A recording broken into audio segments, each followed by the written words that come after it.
Okay, welcome to the first module on three blank text completions. Yes, we're finally here on these large, long text completions. So let's have a quick introduction to what's going on here. You'll notice, of course, three blanks. For each of those blanks, we will have three answer choices. In order to receive full credit, you'll have to answer each blank correctly. If you do the math, that ends up actually being 1 out of 27 chance of guessing correctly. So don't bet on basically guessing correctly. So I'm going to teach you in this module the basics so you can go through these three blank text completions and not have to guess, but get them correct. So what you'll see here is that this three blank text completion has three sentences. That, however, is not always the case. These are some variable beasts here. We have a one sentence, three blank text completion, as you'll see, a two sentence, three blank text completion, a three sentence, and even a four sentence, three blank text completion. So a whole lot of variety going on. But strategies are very much the same. We want to read entire sentence, get ourselves through here. Once we do that, we want to break down that sentence, make sense of it. What's going on? So let's start that. Dostoevsky. And if you don't know how to say his name, D. D's characters are rarely blank. Now, what do you notice? Well, that very first blank, it could be any of these three words. So there's no way we can know without reading on. So continue reading. We get, in one chapter, a given character may hardly take part in the dialogue. This character's really not talking, often retreating blank to a corner of the room. Okay, so they're maybe retreating silently because they're not saying much.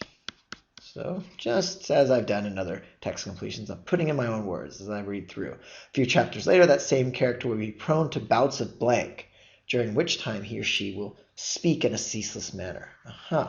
So they go from not speaking at all up here, retreating silently, to speaking in a ceaseless manner, meaning they keep talking and talking. So his characters, they are rarely what? So now we can go back to this first blank. And this is really an issue of reading deep.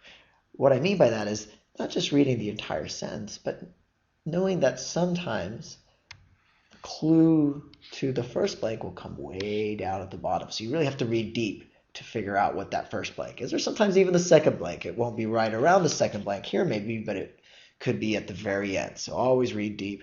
Try to, again, create overall meaning, which we've done. And so now we can come up with a word for the first blank that his characters are rarely predictable or are rarely the same.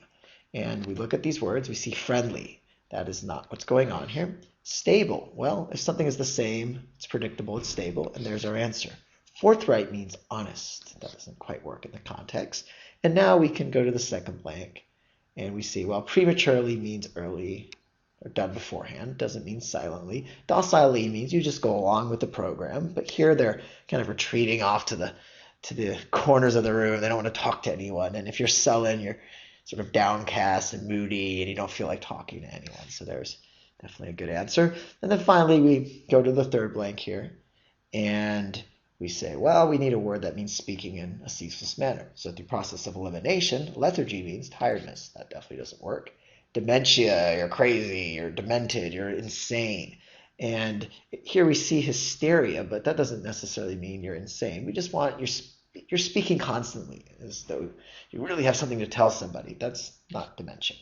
And finally, the strange word, but through process of elimination, of course, that is actually the answer.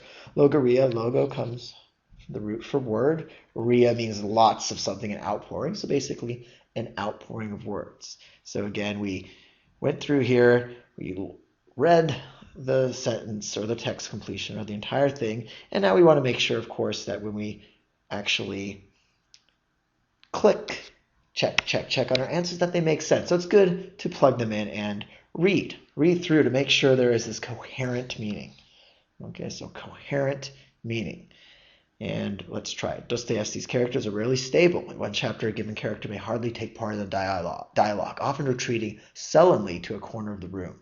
A few chapters later, that same character will be prone to bouts of logorrhea, during which time he or she will speak in a ceaseless manner bordering on hysteria. So there we go. We've gotten the answers, and no longer is it 1 in 27, but it's, well, in this case, 1 for 1.